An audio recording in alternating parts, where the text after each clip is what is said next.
இதோ உங்களை தேடி முதன்முறையாக வசீகரமான தொழில்நுட்பம் மற்றும் அதிவேகமான செயல்திறனுடன் UFX மொபைல்.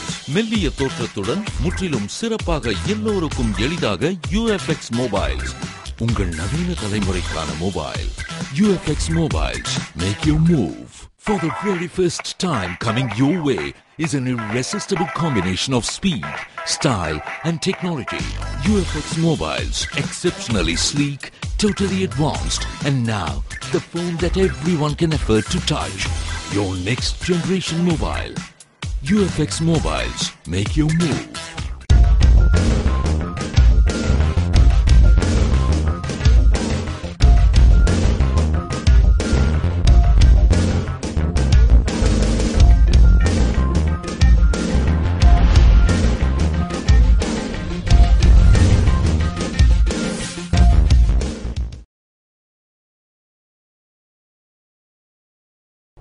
வணக்கம்.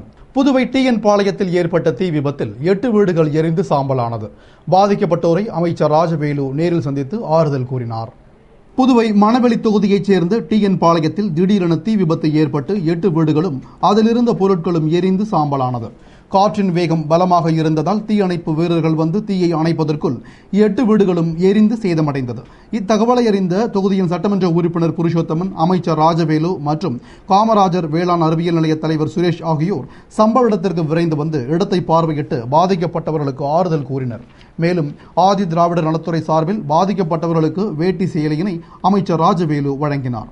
வருவாய்த்துறை சார்பில் வழங்கப்பட்ட நிவாரண நிதியான 12,000 ரூபாயினை சட்டமன்ற உறுப்பினர் புருஷோத்தமன் வழங்கினார்.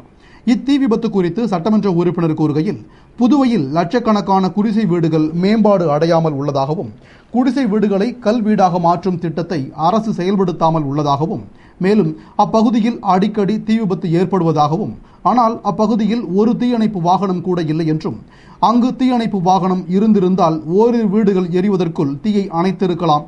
எனவே உடனடியாக அப்பகுதிக்கு தீயணைப்பு வாகனம் வழங்காவிட்டால் அண்ணா திராவிட முன்னேற்றக் கழகம் சார்பில் போராட்டம் நடத்தப்படும் என்று கூறினார். தொடர்ந்து ஏம்பலம் தொகுதி திராவிட முன்னேற்றக் கழக செயலாளர் ஏம்பலம் செல்வம் விரைந்து வந்து பாதிக்கப்பட்டோருக்கு தலா 1000 ரூபாயும் 25 கிலோ அரிசியும் நிவாரண உதவியாக வழங்கினார். விபத்து குறித்து அவர் கூறுகையில், அருகில் தீயணைப்பு நிலையம் மற்றும் தீயணைப்பு வாகனம் இருந்திருந்தால் தீ பரவாமல் தடுத்திருக்கலாம் என்று கூறினார். தொடர்ந்து குடிசை வீடுகள் தீப்பெட்டிகளில் தொடர்ந்து எரிந்து கொண்டு வருகிறது. அதேபோன்று விடுதலை சிறுத்தைகள் கட்சி அமைப்பாளர் பாவாணன் பாதிக்கப்பட்டவர்களுக்கு ஆறுதல் கூறினார். புதுவையில் போக்குவரத்து துறையில் சென்ற மாதம் சிறப்பாக பணியாற்றிய காவலருக்கு ஊக்கப்பரிசினை SP சிவதாசன் வழங்கி பாராட்டி பேசினார். புதுவையில் மாதந்தோறும் காவல்துறையில் போக்குவரத்து பிரிவில் சிறப்பாக பணியாற்றுபவர்களுக்கு ஊக்கப்பரிசு வழங்கப்பட்டு வருகிறது. அதுபோன்று சென்ற மாத சிறப்புற பணியாற்றியமைக்காக போக்குவரத்து போலீசார் குணசேகரன், சிவகுமார், விஜயபால், டெஸ், முருகன் ஆகியோருக்கு போக்குவரத்து SP சிவதாசன் தமது அலுவலகத்தில் ஊக்கப்பரிசினை வழங்கி பாராட்டி பேசுகையில், போக்குவரத்து போலீசார் பணியில் இருக்கும் போது அவசியமின்றி செல்போனில் பேசுவதையும், நண்பர்கள் மற்றும் உறவினர்களை கண்டால் பேசுவதையும் தவிர்த்து பொதுமக்களுக்கு சேவையாற்ற வேண்டும். நல்ல முறையில் போக்குவரத்தை சீரமைத்து மக்களிடம் நல்ல பெயரை எடுக்க வேண்டும். மேலும் வரும் 30ஆம் தேதி பிரதமரின் புதுவை வருகையை முன்னிட்டு பாதுகாப்பு மற்றும் போக்குவரத்தை சீரமைக்கும் பணியில் தீவிரமாக ஈடுபட்டு கண்காணிக்க வேண்டும் என்று கூறிய அவர் பாதுகாப்பு பணி குறித்து ஆலோசனை நடத்தினார். புதுவை கிருமாம்பாக்கம் தனியார் நிறுவனத்தில் காப்பர் கம்பிகளை திருடிய வழக்கில் தேடப்பட்டு வந்த 8 பேரை போலீசார் கைது செய்தனர். மேலும் 2 தேடி வருகின்றனர்.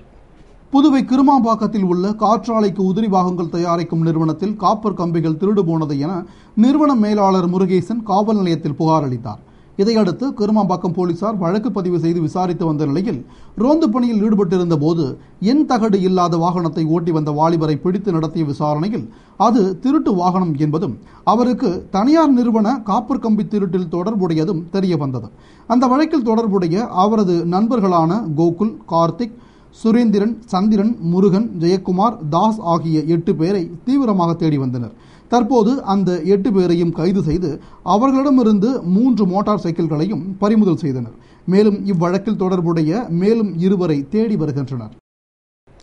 புதுவை பாகூர் அருள்மிகு ஸ்ரீ திரௌபதி அம்மன் கோவிலில் தீமிதி விழாவில் முதலமைச்சர் ரங்கசாமி மற்றும் அமைச்சர் தியாகராஜன் ஆகியோர் பங்கேற்று சாமி தரிசனம் செய்தனர்.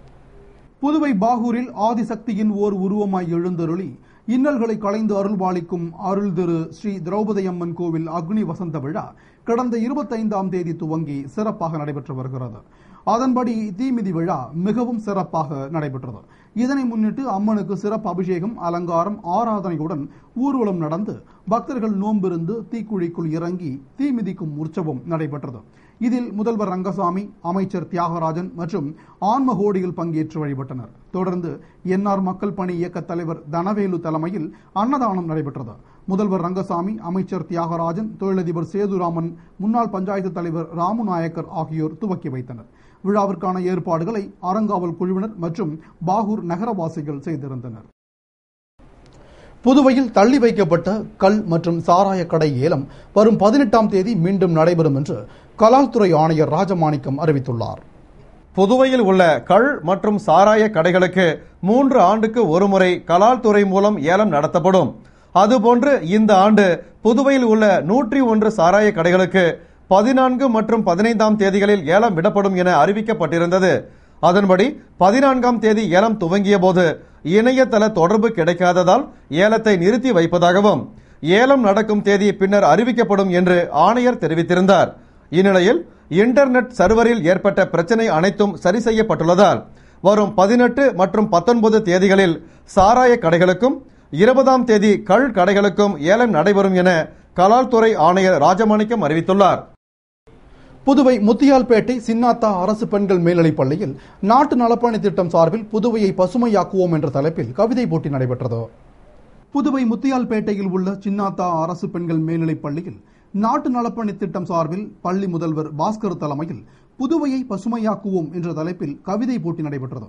விரிவுரையாளர் அமலப்பிரகாச ராஜா வரவேற்று பேசிய நிகழ்ச்சியில் திட்ட ஒருங்கிணைப்பாளர் பூபதி புதுவையை பசுமையாக்குவதில் மாணவர்களின் பங்கு குறித்து சிறப்புரையாற்றினார். தொடர்ந்து சிறப்பாக கவிதை எழுதிய மாணவர்களுக்கு பரிசுகள் வழங்கப்பட்டது. நிறைவில் விரிவுரையாளர் அருணாச்சலம் நன்றி கூறிய நிகழ்ச்சிக்கான ஏற்பாடுகளை திட்ட ஆசிரியர்கள் செய்திருந்தனர். புதுவை வில்லியனூர் அருகே சாராய கடையில் தீ விபத்து ஏற்பட்டு சுமார் 3 லட்சம் ரூபாய் மதிப்புள்ள பொருட்களும் கடையும் எரிந்து சாம்பலானது. புதுவை வில்லியனூரை அடுத்துள்ள மூர்த்தி நகரில் உள்ள சாராய கடை ஒன்று திடீரென தீப்பற்றி எரிந்தது. அப்போது கடையில் இருந்த பாட்டில்கள் வெடித்து சிதறியதால் தீயை அணைக்க முடியாமல் மக்கள் தவிர்த்தனர். மேலும் கடையில் இருந்தவர்கள் அலறி அடித்துக் கொண்டு வெளியே ஓடி வந்தனர். இதுகுறித்து தகவல் அறிந்த வில்லியனூர் தீயணைப்பு நிலையத்தினர் விரைந்து வந்து தீ மேலும் பரவாமல் அணைத்ததால் அருகில் இருந்த சாராய கடை குடோனில் தீ பரவாமல் தடுக்கப்பட்டது. மேலும் உயிர் சேதமும் தவிர்க்கப்பட்டது. ஆனால் விபத்தில் கடை முழுவதும் எரிந்து சேதமானது மற்றும் 3 லட்சம் ரூபாய் மதிப்பிலான பொருட்கள் எரிந்து சேதமடைந்தது. இதுகுறித்து போலீசார் விசாரணை நடத்தி வருகின்றனர். கோரிக்கைகளை வலியுறுத்தி அகில இந்திய BSNL மற்றும் DOT ஓய்வூதிய சங்கத்தினர் தலைமை அலுவலகம் எதிரில் ஆர்ப்பாட்டத்தில் ஈடுபட்டனர். புதுவை BSNL அலுவலகம் எதிரில் அகில இந்திய BSNL ஓய்வூதிய சங்கத்தினர் புதிய பென்ஷன் மசோதாவை திரும்ப பெற்றிட வேண்டும், பென்ஷன் அனாமலையை தீர்த்து வைக்க வேண்டும், பறிக்கப்பட்ட மருத்துவ சலுகையை மீண்டும் கொடுக்க வேண்டும், 6வது சம்பள குழுவின் பரிந்துரைப்படி புதிய பென்ஷன் மாற்ற உத்தரவு வழங்கப்பட வேண்டும், 78.2% பஞ்சப்படி அடிப்படை பென்ஷனுடன் இணைக்க வேண்டும் உள்ளிட்ட பல்வேறு கோரிக்கைகளை வலியுறுத்தி மாவட்ட தலைவர் சிவகுமார் தலைமையில் மாவட்ட செயலர் பாலசுப்ரமணியன் முன்னிலையில் ஆர்ப்பாட்டத்தில் ஈடுபட்டனர். இதில் திரளான ஓய்வூதியதாரர்கள் பங்கேற்று கோரிக்கைகளை வலியுறுத்தி கோஷமிட்டனர். புதுவை தூய இதய ஆண்டவர் பசிலிக்காவில் பெருவிழாவினை முன்னிட்டு நற்கருணை பவனி நகரின் முக்கிய வீதிகள் வழியாக நடைபெற்றது. புதுவை ரயில் நிலையம் எதிரில் உள்ள சுற்றுலா தலமான தூய இருதய ஆண்டவர் பசிலிக்காவின் ஆண்டு பெருவிழா கடந்த 8ஆம் தேதி கொடியேற்றத்துடன் துவங்கி தினமும் சிறப்பு வழிபாடுகள் நடந்து வருகிறது. அதன்படி பங்குத்தந்தை மரிய ஜோசப் அடிகளார் தலைமையில் அருட்பணி ஜோசப் அபிரகாம், துணை பங்குத்தந்தை குழந்தராஜ் ஆகியோர் திருப்பலி நிறைவேற்றிட தொடர்ந்து மறைமாநில முதன்மை குரு அருளானந்தம் தலைமையில் கூட்டு திருப்பலியும் அதனைத் தொடர்ந்து நகரின் முக்கிய வீதிகளில் நற்கருணை பவனியும் நடந்தது. இதில் திரளான கிறிஸ்துவ மக்கள் பங்கேற்று வழிபாடு செய்தனர் மற்றும் சென்னை, பெங்களூர் உள்ளிட்ட வெளி மாநிலங்களில் இருந்தும் மக்கள் கலந்து கொண்டனர். விழாவிற்கான ஏற்பாடுகளை பங்குத்தந்தை, துணை பங்குத்தந்தை, துணைத் தலைவர், அமலோற்பவம் பள்ளி தாளாளர் லூர்துசாமி உள்ளிட்டோர் செய்திருந்தனர். புதுவை லாசுப்பேட்டை மகளிர் தொழில்நுட்ப கல்லூரியில் நாட்டு நலப்பணி திட்டம் சார்பில் 7 நாள் சிறப்பு முகாமின் துவக்க விழா நடைபெற்றது. புதுவை லாஸ்பேட்டையில் உள்ள மகளிர் தொழில்நுட்ப கல்லூரி நாட்டு நலப்பணி திட்டம் சார்பில் முத்துலிங்கம் பேட்டையில் பொது சுகாதாரம் மற்றும் சுய சுத்தம் என்ற தலைப்பில் சிறப்பு முகாமின் துவக்க விழா நடந்தது. கல்லூரி முதல்வர் பாலராஜ சுவாமி விழாவிற்கு தலைமையேற்று வாழ்த்துரை வழங்கிட சிறப்பு விருந்தினராக புதுவை புற்றுநோய் அறக்கட்டளை செயலாளர் மருத்துவர் கோபிநாத் கலந்து கொண்டு புற்றுநோய் குறித்தும் புற்றுநோய் விழிப்புணர்வு குறித்தும் சிறப்புரையாற்றினார். விழாவில் முத்துலிங்கம் பேட்டை முக்கிய பிரமுகர்கள் மற்றும் பொதுமக்கள் கலந்து கொண்டனர். விழாவிற்கான ஏற்பாடுகளை திட்ட அலுவலர்கள் செய்திருந்தனர். புதுவை தவளக்குப்பம் அரசு மேல்நிலைப் பள்ளியில் சமூக நலத்துறை சார்பில் இலவச மிதிவண்டியினை சட்டமன்ற உறுப்பினர் புருஷோத்தமன் வழங்கினார். புதுவை அரசு சமூக நலத்துறை சார்பில் சென்ற கல்வியாண்டில் 10ஆம் வகுப்பு பயின்ற மாணவர்களுக்கு இலவச மிதிவண்டி வழங்கப்பட்டு வருகிறது. அதன்படி தவளக்குப்பம் அரசு மேல்நிலைப் பள்ளியில் பள்ளி முதல்வர் தலைமையில் ஆசிரியர்கள் முன்னிலையில் நடைபெற்ற நிகழ்ச்சியில் சிறப்பு அழைப்பாளராக சட்டமன்ற உறுப்பினர் புருஷோத்தமன் கலந்து கொண்டு இலவச மிதிவண்டியினை வழங்கினார். விழாவில் ஊர் முக்கிய பிரமுகர்கள், ஆசிரியர்கள் கலந்து கொண்டனர் மற்றும் மாணவர்கள் பங்கேற்று இலவச மிதிவண்டியை பெற்று பயனடைந்தனர். இத்துடன் செய்திகள் நிறைவடைந்தன. வணக்கம்.